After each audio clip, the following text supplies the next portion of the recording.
நான் இப்ப சொல்லப் போற விஷயம் உங்கள்ல பல பேருக்கு உடன்பாடு இல்லாம கூட இருக்கலாம். ஆனாலும் நான் இத சொல்ல தான் போறேன். ஏன்னா, இது உங்கள்ல நெறைய பேர காப்பாத்தும். நான் சொல்லிக் குடுக்குற பாடம் எல்லாமே என்னோட இத்தன வருஷ ட்ரேடிங் அண்ட் புரோக்கிங் எக்ஸ்பீரியன்ஸ்ல கத்துக்கிட்டது தான். அந்த மாரி தான் இதுவும். ரொம்ப பில்டப் குடுக்குற மாரி தோணினாலும் பரவால்ல. விஷயம் அவ்ளோ முக்கியமானது. ஸ்ட்ரெய்ட்டா பாயிண்ட்க்கு போயிடலாமா?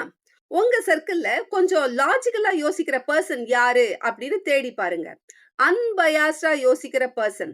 சரின்னு தோணினா பாராட்டக்கூடிய பெர்சன். தப்புன்னு தோணினா தைரியமா அது தப்புன்னு சொல்லக்கூடிய பெர்சன்.